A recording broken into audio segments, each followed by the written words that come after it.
हमने पिछले इंटरव्यू में आपसे कहा था कि हमने इनकी जो सारी एक्टिविटीज़ है वो हम इस चैनल के माध्यम से आपको दिखाएंगे और किस तरह से ये मेहनत करते थे, इस लेवल तक जाने के लिए कितनी कड़ी मेहनत करनी पड़ी और आज ये इस मुकाम तक पहुँचे हैं। तो हमारे साथ आदित्य सैनी जी मौजूद हैं।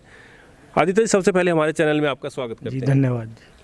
आदित्य जी बताइए, जैसे काफ़ी खुशी है, खुशी का माहौल है, काफ़ी इलाके में आपको बधाइयाँ दे रहे हैं, प्रशंसा कर रहे हैं, क्योंकि सैनी समाज का जो लड़का है इस साइड जज नहीं था, तो आपने काफ़ी बड़ी जो है अचीवमेंट हमारे इलाके के लिए जो है आज हासिल की है। तो सबसे पहले ये बताइए सर, आपने शुरुआत कहाँ से की, आपका क्या विज़न था शुरू से कि आपको जज बनना है? जी, मैंने शुरुआत में डीएवी पब्लिक स्कूल से करी। स्कूलिंग मेरी डीएवी पब्लिक से हुई। फिर मैं 10th में हिसार गया था कोचिंग करने, बट फिर मैं जब 12th के बोर्ड्स एग्ज़ाम दिए मैंने, तो उसमें मैं क्वालिफाई नहीं कर पाया था, मैं फ़ेल हो गया था। तीनों सब फिज़िक्स केमिस्ट्री मैथ तीनों में मैं फ़ेल हो गया था। तो फिर मेरे को वहाँ से आना पड़ा हिसार से। तो फिर मैंने शरबती पब्लिक स्कूल ज्वाइन किया, तो वहाँ से मैंने आर्ट स्ट्रीम में ज्वाइन किया। तो फिर मैंने यहाँ से क्लियर किया और फिर मैंने यहाँ से क्लियर करते ही मैंने लॉ का ही सोच रखा था। 12th में ही मैंने सेकंड टाइम सोच लिया था कि मुझे लॉ ही करनी है। तो फिर मैंने लॉ के लिए अप्लाई किया, कुरुक्षेत्र यूनिवर्सिटी कैंपस में मेरा सिलेक्शन हो गया। फिर मैंने BLLB 5 ईयर इंटीग्रेटेड कोर्स होता है जो, तो 5 साल तक वहाँ BLLB करी। तो 2018 में वहाँ से पास आउट हुआ। तो जैसे ही मैं पास आउट हुआ तभी मैंने इस एग्ज़ामिनेशन की तैयारी शुरू कर दी थी, जुडिशियल सर्विस की। तो मैंने कोचिंग ली दिल्ली से, तो मैंने वहीं से लगातार, मैं देख लो अप्रोक्सीमेट 4-4.5 साल हो गए। तो तब से मैं तैयारी करता ही आ रहा था जुडिशियल सर्विस एग्ज़ामिनेशन की। मतलब एम यही था, प्लान भी था ही नहीं मेरे पास कि जज बनना है इरेस्पेक्टिव ऑफ एनी स्टेट। वो शुक्र है बस यहाँ खुद के होम स्टेट में नंबर आ गया, तो अब खुशी की बात है ये। तो जैसे काफ़ी बच्चे जो हैं आपको सुन रहे हैं, देख भी रहे हैं, उसको क्या कहना चाहेंगे, क्योंकि इस स्टेज तक पहुंचना काफ़ी बड़ी मतलब कठिनाइयों का सामना करना पड़ता है। तो कोई इस तरह की कठिनाइयां भी आपके बीच में आई है कि इस कड़ी को दोबारा से जोड़ा गया आपके? जी, कठिनाइयाँ शुरू में आई थी क्योंकि मैं पढ़ाई में एवरेज था स्टार्टिंग से ही, और फिर मैं फ़ेल हो गया था, तो थोड़ा मेरा भी मोरल डाउन हो गया था और कहीं ना कहीं खुद पे भी शक होने लगा था। बट मैंने फिर खुद को संभाला, घर वालों ने संभाला, सब ने आशीर्वाद था ही साथ सबका, और कुछ भगवान का आशीर्वाद था ही। तो मैंने खुद को संभाला और फिर इस तैयारी में मैं गया। तो बट जब मैंने तैयारी स्टार्ट की तो मैं डे 1 से ही पंक्चुअल था। मैंने ना कोई क्लास मिस करी आज तक, चाहे मेरे बुखार हो रहा हो, बारिश आ रही हो, कुछ भी हो, ना मैंने क्लास मिस करी। मैं रेगुलर टेस्ट दिए, मैं अपने कोचिंग के कॉन्टैक्ट्स में रहता था। मतलब जितना हो सके मैं कोचिंग का फ़ायदा उठाने का मैंने पूरा प्रयास किया पढ़ाई के मामले में, और मैंने खुद को ढाला इसमें। क्योंकि देखो, लॉ जब हम बोलते हैं किसी को लॉ करी है, तो कहीं ना कहीं यूँ समझते हैं कि है लॉ क्या करी है।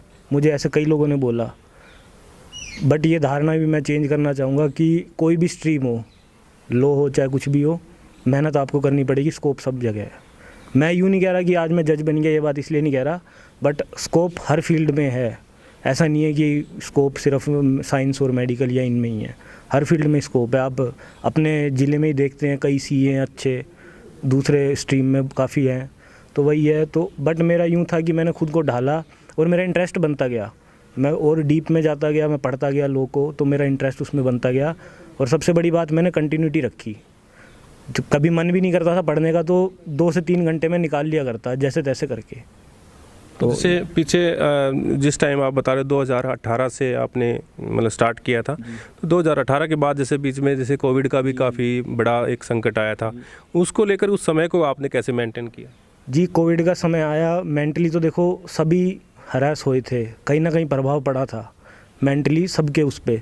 तो उस टाइम खुद को संभालना था और घर वालों को भी संभालना था, क्योंकि था और बीच में कोविड हुआ भी था हमारे, तो वो संभालना था। बट मैंने उस समय को पूरा प्रयोग किया और शायद वही मेरा वो है, आज ये रिज़ल्ट उसी का परिणाम है।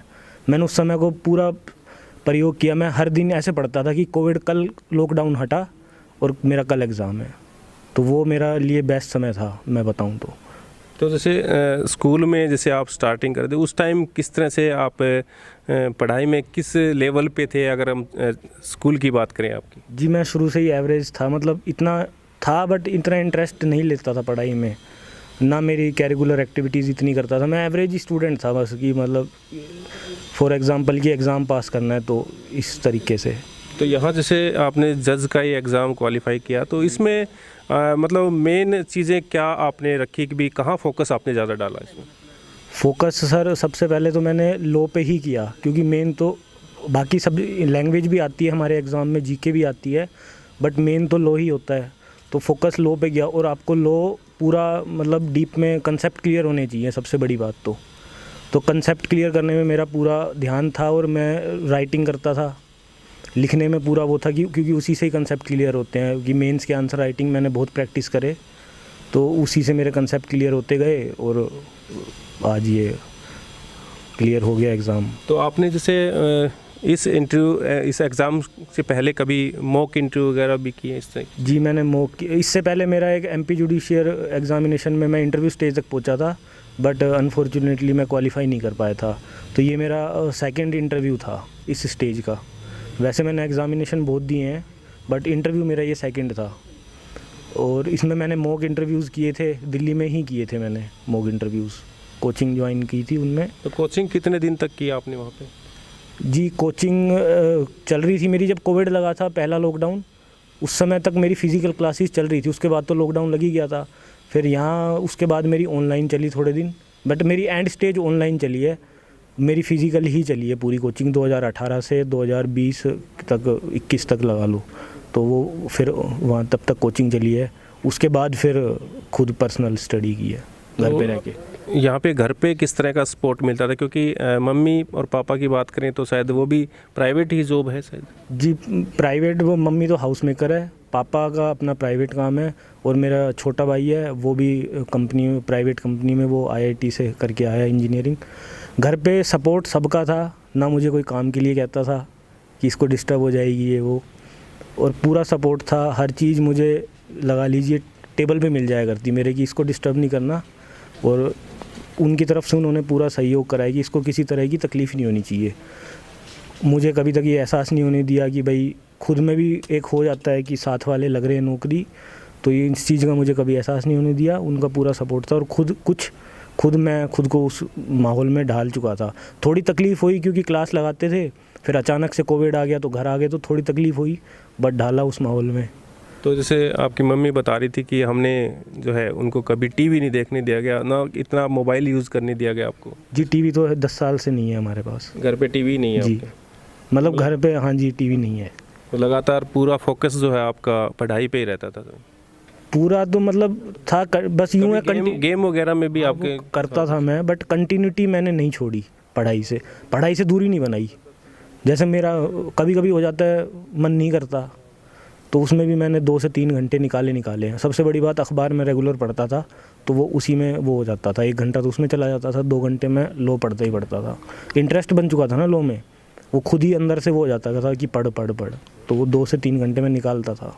तो आपको यहाँ पे कोई और भी आपके मोटिवेट करते थे इस चीज़ को, अभी आपको इस लेवल तक जाना है? मोटिवेट सर घर वाले सारे करते रहते थे, उन्होंने, मैं बता रहा ना, कभी डाउन नहीं होने दिया। और मैं खुद को, एक इंडिविजुअल को खुद भी करना पड़ता है। बाहर वाले मतलब घर वाले सब कुछ यार दोस्त सपोर्ट करते हैं, बट इंडिविजुअल को उठना पड़ता है, खुद को उठाना पड़ता है, तो वो मैं खुद को भी करता रहता था। तो आपके जो ताऊ जी हैं यहाँ पे शायद लालचंद जी जो, तो वो भी वकील थे, तो उनको भी बताया कि हम लगातार कनेक्ट रहे इनसे? हाँ वो रहे हैं कनेक्ट, वो अब खुद का जो एक्सपीरियंस था वो शेयर करते थे हमारे साथ, उससे भी मदद मिली। क्योंकि हर प्रकार के तैयारी करनी पड़ती है, सिर्फ थियोरेटिकल नहीं, प्रैक्टिकल नॉलेज भी चाहिए, तो उनसे मदद मिली, वो शेयर करते थे अपने एक्सपीरियंस, तो उनसे पूरी हेल्प मिली है हमें उन एक्सपीरियंसेस से। क्या कहना चाहेंगे, काफ़ी स्टूडेंट्स जो है आपको देख रहे हैं, तो क्या कहना चाहेंगे अपनी तरफ से, क्योंकि एक ये बहुत बड़ी अचीवमेंट है अपने इलाके के लिए? जी मैं 2 ही चीज़ कहना चाहूँगा, पेशेंस और कंटिन्यूटी। कंसिस्टेंट रहिए और पेशेंस रखिए। शुरुआत भी तो तुम नहीं करिए किसी चीज़ की, अंत भी तुम्हें ही करना है बस। Thank you. Thank you. इनके बारे में थोड़ी सी हम जानकारी आपको दे देते हैं। ये जो है यहाँ आपको पता ही होगा, जो नारनौल में मोहिनी सिनेमा हॉल और यहाँ पर जो मोती सिनेमा हॉल महेंद्रगढ़ में था, इनके जो दादाजी हैं, जो रामविलास सैनी जी हैं, उनके पोते हैं ये, और इन्होंने जो है जज का ये टेस्ट मतलब क्लियर किया है। तो सबसे बड़ी बात तो ये है कि ये काफ़ी बड़ी जो है हम सैनी समाज में एक अचीवमेंट मान सकते हैं, और ये सैनी समाज के लिए एक गर्व की बात है। ये जो बेटा है आज ये पूरे इलाके का, पूरे हरियाणा में, पूरे इंडिया में जो है नाम रोशन करके आया है। तो सबसे पहले हम इनके परिवार को, इन आदित्य जी को बहुत बहुत बधाई देते हैं, और आगे भी इन परिवार से काफ़ी जो बच्चे हैं वो आगे तक मुकाम लगातार जो है ऊंचाइयों तक छूते रहेंगे। तो लगातार हम जितने भी दर्शक हमारे इस वीडियो को देख रहे हैं उनसे आग्रह करेंगे कि इस वीडियो को शेयर करें और इस चैनल को सब्सक्राइब कर लें। आप बने रहिए MGN हरियाणा लाइव न्यूज़ के साथ। नमस्कार।